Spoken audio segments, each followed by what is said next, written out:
വരുമാനം കുറവുള്ള ആളുകൾ എങ്ങനെ ഇൻവെസ്റ്റ് ചെയ്യും? പല സ്റ്റഡീസും പറയുന്ന കാര്യങ്ങൾ നമ്മൾ കൃത്യമായിട്ട് ഫോളോ ചെയ്താൽ വരുമാനം കുറഞ്ഞ ആളുകൾക്ക് നന്നായി ഇൻവെസ്റ്റ് ചെയ്യാം. ആ പഠനങ്ങളും അവിടെ പറയുന്ന സ്റ്റെപ്സും ഒരു സാധാരണക്കാരന് പോലും ആക്ഷനബിൾ ആവുന്ന രീതിയിൽ എങ്ങനെ ചെയ്യാം എന്ന് ഇന്നത്തെ വീഡിയോയിൽ കൂടെ നമുക്ക് മനസ്സിലാക്കാം. പല പഠനങ്ങളും പറയുന്നത് നമ്മുടെ ഫിനാൻഷ്യൽ എഡ്യൂക്കേഷൻ കൂടുന്നതനുസരിച്ച് നമ്മുടെ ഫിനാൻഷ്യൽ അവയർനെസ് കൂടും, പക്ഷേ നമ്മുടെ ഫിനാൻഷ്യൽ ബിഹേവിയർ ബെറ്റർ ആകും എന്ന് ക്ലിയർ ആയിട്ടുള്ള സ്റ്റഡീസ് ഒന്നും തന്നെ പറയുന്നില്ല. അപ്പൊ എന്താണ് ഈ ഫിനാൻഷ്യൽ ബിഹേവിയർ എന്ന് പറയുന്നത്? ഞാൻ കുറച്ച് എക്സാമ്പിൾസ് പറയാം. ഇപ്പോൾ ക്രെഡിറ്റ് കാർഡ് യൂസ് ചെയ്യുന്നതിന് ഒരുപാട് റിസ്ക് ഉണ്ട് എന്ന് മനസ്സിലാക്കിയിട്ട് പോലും ഒരുപാട് ആളുകൾ എങ്ങനെയാണ് ക്രെഡിറ്റ് കാർഡിന്റെ റിസ്കിൽ ചെന്ന് വീഴുന്നത്? കൃത്യമായിട്ട് എക്സ്പെൻസ് മാനേജ് ചെയ്യുന്നതാണ് ശരിയായിട്ടുള്ള രീതി എന്ന് മനസ്സിലായിട്ട് പോലും മിക്ക ആളുകൾ എന്തുകൊണ്ടാണ് എക്സ്പെൻസ് മാനേജ് ചെയ്യാൻ ശ്രമിക്കാത്തത്? ഇനി ഇതൊന്നും അല്ലെങ്കിൽ പല പർച്ചേസുകളും നമ്മളെ കൊണ്ട് സാധിക്കില്ല, അതല്ലെങ്കിൽ നമുക്ക് ആവശ്യമില്ല എന്ന് നമ്മൾ മനസ്സിലാക്കിയിട്ട് പോലും ചിലതൊക്കെ നമ്മളെ തന്നെ ആവശ്യമില്ലാതെ കൺവിൻസ് ചെയ്ത് നമ്മൾ പർച്ചേസ് ചെയ്യില്ലേ? എന്തുകൊണ്ടാണ് നമ്മൾ അങ്ങനെ ചെയ്യുന്നത്? അപ്പോൾ ഇവിടെ എല്ലാം നമുക്ക് ഫിനാൻഷ്യൽ അവയർനെസ് കൃത്യമായിട്ടുണ്ട്, പക്ഷേ നമ്മുടെ ഫിനാൻഷ്യൽ ബിഹേവിയർ ആ തരത്തിലല്ല പൊയ്ക്കൊണ്ടിരിക്കുന്നത്. അപ്പോൾ എങ്ങനെ നമ്മുടെ ഫിനാൻഷ്യൽ ബിഹേവിയർ ബെറ്റർ ആക്കിക്കൊണ്ട് നമുക്കിത് ചെയ്യാം എന്ന് ഓരോ സ്റ്റെപ്പ് നമുക്ക് പഠിക്കാം. ആ സമയത്ത് നമുക്ക് വളരെ വ്യക്തമാകും നമുക്ക് ഇൻകം വളരെ കുറവാണെങ്കിൽ പോലും നമുക്ക് എങ്ങനെ ഇൻവെസ്റ്റ് ചെയ്യാം എന്ന്. പോയിന്റ് നമ്പർ 1, നമ്മൾ ബഡ്ജറ്റ് ചെയ്യുക, അതല്ലെങ്കിൽ നമ്മുടെ കൃത്യമായിട്ടുള്ള എക്സ്പെൻസസ് മാനേജ് ചെയ്യുക എന്ന് പറയുന്നത് വളരെ ഇമ്പോർട്ടൻ്റ് ആയിട്ടുള്ള കാര്യമാണ്. പക്ഷേ എന്നെ പോലെ നിങ്ങൾക്ക് മടിയുള്ള ആളുകളാണെങ്കിൽ നിങ്ങൾക്ക് ചെയ്യാൻ പറ്റുന്ന ഒരു മാർഗം, രണ്ടാമത് ഒരു അക്കൗണ്ട് സ്റ്റാർട്ട് ചെയ്യുക എന്നുള്ളതാണ്. നമുക്ക് സാലറി കിട്ടുന്ന സമയത്ത് തന്നെ നമ്മുടെ എക്സ്പെൻസിന് വേണ്ടിയിട്ടുള്ള പണം നമ്മൾ ആ അക്കൗണ്ടിലേക്ക് ട്രാൻസ്ഫർ ചെയ്തിടുക. അതാണ് നമ്മുടെ എക്സ്പെൻസുകൾ മാനേജ് ചെയ്യാനുള്ള അക്കൗണ്ട്. ആ അക്കൗണ്ടിൽ വേണം നമ്മൾ നമ്മുടെ UPI സെറ്റപ്പ് ചെയ്യാൻ, ഡെബിറ്റ് കാർഡ് കൊണ്ട് നടക്കാൻ, അങ്ങനത്തെ കാര്യങ്ങളെല്ലാം ചെയ്യാൻ. നമ്മുടെ സാലറി വരുന്ന നമ്മുടെ മെയിൻ അക്കൗണ്ടിന് നമ്മൾ കയ്യിൽ ഒരു ഡെബിറ്റ് കാർഡ് പോലും കൊണ്ട് നടക്കരുത്. അതിൽ കിടക്കുന്ന പൈസ നമുക്ക് ഈസിലി അക്സസിബിൾ ആവുന്ന രീതിയിൽ UPI സെറ്റപ്പ് ചെയ്യുകയോ അങ്ങനെ ഒന്നും ചെയ്യാൻ പാടില്ല. അവിടെ നിന്ന് നമ്മൾ പണം എടുക്കണമെങ്കിൽ നമ്മൾ കുറച്ച് മെനക്കെടേണ്ടതായിട്ട് വരണം. ആ ഒരു റെസിസ്റ്റൻസ് നമ്മൾ അവിടെ ഉണ്ടാക്കിയെടുക്കണം. അപ്പോൾ നമ്മൾ കൃത്യമായിട്ട് മനസ്സിലാവും ഈ മാസം ഞാൻ എൻ്റെ എക്സ്പെൻസിന് വേണ്ടി മാറ്റി വെച്ച പണം തീരാറാകുന്നുണ്ടോ, അതോ ഓൾറെഡി തീർന്നോ, അങ്ങനെയാണെങ്കിൽ എൻ്റെ എക്സ്പെൻസ് ഞാൻ വെച്ചിരുന്ന ബഡ്ജറ്റിന് മുകളിൽ പോയോ എന്നുള്ളൊരു റഫ് ഐഡിയ നമുക്ക് കിട്ടാനായിട്ട് ഈ ഒരു പരിപാടി നമ്മളെ ഹെൽപ്പ് ചെയ്യും. അപ്പോൾ നമ്മുടെ പോയിന്റ് 1 ബേസിക് ടേക്ക് അവേ എന്താണ്?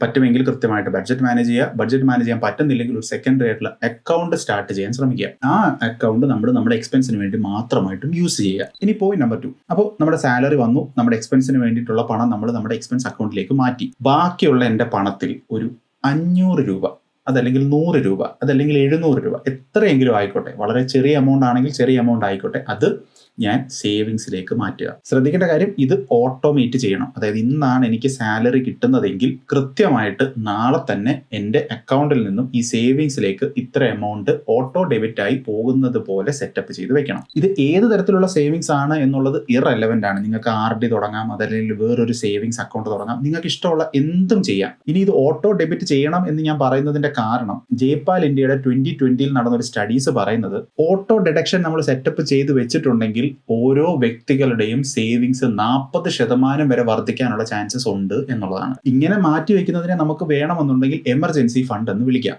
വേൾഡ് ബാങ്കിന്റെ 2014 ഒരു സ്റ്റഡി പറയുന്നത് എമർജൻസി ഫണ്ട് ഉള്ള ഹൗസ് ഹോൾഡുകൾ ഡെറ്റ് ട്രാപ്പിൽ വീഴാനുള്ള ചാൻസ് 70% കുറവാണ് എന്നാണ്. അതായത് മോശമില്ലാത്ത എമർജൻസി ഫണ്ട് നമ്മുടെ കയ്യിൽ ഉണ്ടെങ്കിൽ നമ്മൾ കടക്കണിയിൽ വീഴാനുള്ള ചാൻസ് 70% കുറവാണ് എന്നാണ്. അപ്പോൾ ഈ എമർജൻസി ഫണ്ട് എന്ന് പറയുന്നത് വെറും എമർജൻസി ഫണ്ട് മാത്രമല്ല, ഭാവിയിൽ വന്നേക്കാവുന്ന ഒരു വലിയ കടക്കണി ഒഴിവാക്കുന്ന ഒരു സൂപ്പർ പവർ കൂടെയാണ്. ഇനി പോയിന്റ് നമ്പർ 3, അൺവാണ്ടഡ് ആയിട്ടുള്ള എക്സ്പെൻസസ് കട്ട് ചെയ്യാൻ ശ്രമിക്കുക. നമുക്ക് വളരെ മോശം ആയിട്ടുള്ള എന്തെങ്കിലും ഒരു ഹാബിറ്റ് ഉണ്ടെങ്കിൽ വേണമെങ്കിൽ അവിടെയുള്ള എക്സ്പെൻസസ് കട്ട് ചെയ്യാൻ നമ്മൾ ഡെലിബറേറ്റ് ആയിട്ട് നമുക്ക് ശ്രമിക്കാം. പക്ഷെ അതല്ലാതെ നമ്മൾ പുറത്തുപോയി ആഹാരം കഴിക്കുന്നത് നമുക്ക് ഇഷ്ടമാണ്, അതല്ലെങ്കിൽ സിനിമ കാണാൻ പോകുന്നത് ഇഷ്ടമാണ്, ട്രിപ്പ് പോകുന്നത് ഇഷ്ടമാണ്, അതൊക്കെ ഉണ്ടെങ്കിൽ അതൊക്കെ നമ്മൾ ഡെലിബറേറ്റ് ആയിട്ട് നമ്മൾ പിശുക്കുന്ന രീതിയിലേക്ക് പോകുന്നതിന്റെ ഒരു വലിയ പ്രൊപ്പോണന്റ് അല്ല ഞാൻ. കാരണം നമ്മൾ ലൈഫിൽ എൻജോയ് ചെയ്യുന്ന കാര്യങ്ങളെല്ലാം കട്ട് ചെയ്യുക എന്ന് പറയുന്നത് പ്രാക്ടിക്കലി പോസിബിൾ ആയിട്ടുള്ള കാര്യമല്ല. അതായത് പിശുക്ക് ശീലിച്ചു കഴിഞ്ഞാൽ നമ്മൾ ജീവിതകാലം മുഴുവൻ നമ്മുടെ എല്ലാ ഇഷ്ടങ്ങളും മാറ്റിവെക്കുന്നത് നമ്മുടെ ഒരു ശീലമായിട്ട് മാറും.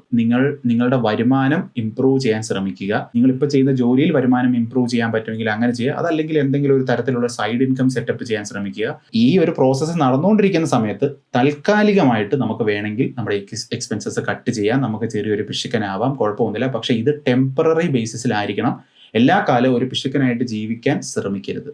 So always focus on income. ഇനി പോയിന്റ് നമ്പർ 4, ഇപ്പോൾ ഞാൻ എപ്പോഴും എൻ്റെ എല്ലാ വീഡിയോസിലും ആദ്യം തന്നെ ഞാൻ പറയുന്നത് സാലറി കിട്ടിയാൽ ആദ്യം തന്നെ ഇൻവെസ്റ്റ് ചെയ്യുക.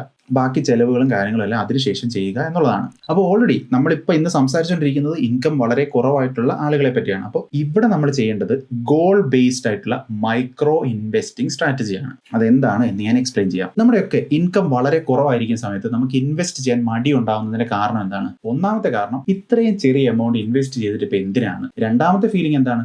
എൻ്റെ ഗോൾസ്, അതായത് എനിക്ക് അച്ചീവ് ചെയ്യേണ്ട എൻ്റെ ഗോൾസ് ഒരുപാട് ദൂരെയാണ്. അത്രയും ദൂരെ ആയതുകൊണ്ട് തന്നെ ഞാൻ എൻ്റെ കയ്യിലുള്ള ഈ തുച്ഛമായിട്ടുള്ള എമൗണ്ട് ഇൻവെസ്റ്റ് ചെയ്തുകൊണ്ട് അവിടെ എത്താനായിട്ട് ഒരുപാട് വർഷം എടുക്കും. ഈ രണ്ട് തരത്തിലുള്ള ഫീലിംഗ് നമുക്ക് എപ്പോഴും ഉണ്ടാകുന്നതുകൊണ്ടാണ് ചെറിയ ഇൻകം ഉള്ള ആളുകൾ ഇൻവെസ്റ്റ് ചെയ്യാനായിട്ട് മടിക്കുന്നത്. അപ്പോൾ നമ്മൾ എന്ത് ചെയ്യണം? നമ്മുടെ ഗോൾസ് നമ്മൾ ഷോർട്ട് ആക്കണം. എന്നിട്ട് മൈക്രോ ഇൻവെസ്റ്റിംഗ് ചെയ്ത് നമ്മുടെ ഗോൾസ് നമുക്ക് അച്ചീവ് ചെയ്യാൻ പറ്റുന്ന പോലെ നമ്മൾ ഡിസൈൻ ചെയ്യുക. ഞാൻ അതിനൊരു എക്സാമ്പിൾ പറയാം. എൻ്റെ സാലറി ഇപ്പോൾ 10,000 രൂപയാണ് എന്ന് വെക്കുക. ഞാൻ ആദ്യം എനിക്ക് വേണ്ടി സെറ്റ് ചെയ്യേണ്ട ഗോൾ, ഞാൻ ഇൻവെസ്റ്റ് ചെയ്ത് എൻ്റെ ഇൻവെസ്റ്റിംഗ് പോർട്ട്ഫോളിയോ 10,000 രൂപയിൽ എത്തിക്കും എന്ന് വേണം എൻ്റെ ആദ്യത്തെ ഗോൾ ഞാൻ സെറ്റ് ചെയ്യാൻ. അതായത് എൻ്റെ ഒരു മാസത്തെ വരുമാനം 10,000 രൂപയാണ്. ഞാൻ അതിൽ നിന്ന് ചെറിയൊരു പോർഷൻ എടുത്ത് ഇൻവെസ്റ്റ് ചെയ്ത് ആ ഇൻവെസ്റ്റ് ചെയ്ത് ഉണ്ടാക്കുന്ന പോർട്ട്ഫോളിയോ 10,000 രൂപയിൽ എത്തുക എന്നുള്ളത്. എനിക്ക് ഒരു മാസം ഇപ്പോൾ 500 രൂപയാണ് ഇൻവെസ്റ്റ് ചെയ്യാൻ പറ്റുന്നത് എന്ന് വെക്കുക. പിന്നെ എനിക്ക് കിട്ടുന്ന ബോണസും എനിക്ക് സൈഡായിട്ട് കിട്ടുന്ന ചെറിയ പൈസ എല്ലാം കൂടെ ചേർത്ത് വെച്ചിട്ട് ഒരു 20 മാസത്തിൽ താഴെയുള്ള സമയം കൊണ്ട് എനിക്ക് 10,000 രൂപയിൽ എത്താൻ സാധിക്കും. അങ്ങനെ 10,000 രൂപയിൽ എത്തിയതിനു ശേഷം എൻ്റെ അടുത്ത മൈക്രോ ഇൻവെസ്റ്റിംഗ് ഗോള് ഞാൻ എനിക്ക് വേണ്ടി സെറ്റ് ചെയ്യുക. അങ്ങനെ 2-3 മൈക്രോ ഇൻവെസ്റ്റിംഗ് ഗോള് സെറ്റ് ചെയ്ത് അത് അച്ചീവ് ചെയ്ത് പ്രോപ്പർ ആയിട്ടുള്ള കോൺഫിഡൻസ് ഉണ്ടാക്കുക. ഈ ഗോൾ ബേസ്ഡ് ആയിട്ടുള്ള ഇൻവെസ്റ്റിംഗ് നമ്മുടെ ബിഹേവിയറിനെ പ്രോപ്പറായിട്ട് അലൈൻ ചെയ്യാൻ ഹെൽപ്പ് ചെയ്യും. പിന്നെ ഞാൻ നേരത്തെ പറഞ്ഞ പോലെ നമ്മളെ കൊണ്ട് സാധിക്കും എന്നൊരു പ്രോപ്പറായിട്ടുള്ള കോൺഫിഡൻസ് നമ്മുടെ ഉള്ളിലുണ്ടാവും.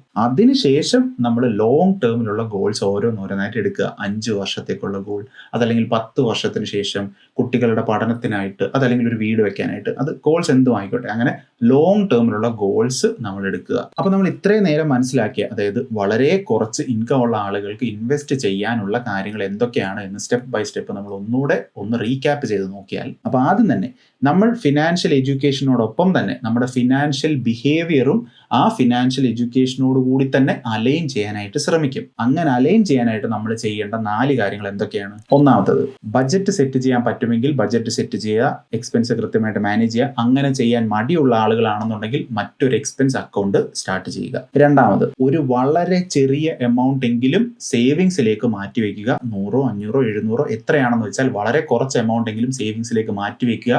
ആ പ്രോസസ് ഓട്ടോമേറ്റ് ചെയ്യുക. ഇനി മൂന്നാമത്തത്, അൺവാണ്ടഡ് ആയിട്ടുള്ള എക്സ്പെൻസസ് കട്ട് ചെയ്യുക. ടെമ്പററി ആയിട്ട് ഒരു പിശുക്കനായി മാറുക. പക്ഷെ ഇത് ലോങ് ടേമിൽ ഒരിക്കലും ചെയ്യരുത്. നമ്മൾ ലോങ് ടേമിൽ നമ്മുടെ ഇൻകം ഇംപ്രൂവ് ചെയ്യാൻ ശ്രമിക്കുക, പിശുക്ക് ഒഴിവാക്കാനും ശ്രമിക്കുക. 4, ഗോൾ ബേസ്ഡ് ആയിട്ടുള്ള മൈക്രോ ഇൻവെസ്റ്റിംഗ് സ്റ്റാർട്ട് ചെയ്യുക. നമ്മുടെ ബിഹേവിയർ പ്രോപ്പറായിട്ട് അലൈൻ ചെയ്ത് മുന്നോട്ട് പോയതിനു ശേഷം ലോങ് ടേം ഗോൾസിലേക്ക് പതിയെ കടക്കുക. ഇത്രയും കാര്യങ്ങൾ നിങ്ങൾ കൃത്യമായിട്ടൊന്ന് ചെയ്ത് നോക്കൂ. മിനിമം ഇൻകം ഉള്ള ഒരാൾക്ക് പോലും നല്ല രീതിയിൽ ഇൻവെസ്റ്റ് ചെയ്ത് സ്റ്റാർട്ട് ചെയ്ത് നമ്മുടെ ഫിനാൻഷ്യൽ ബിഹേവിയറും എല്ലാ കാര്യങ്ങളും പ്രോപ്പറായിട്ട് അലൈൻഡ് ആയിട്ട് മുന്നോട്ട് വരുന്നതായിട്ട് നമുക്ക് കാണാം. അപ്പോൾ അടുത്ത വീഡിയോയിൽ കാണാം.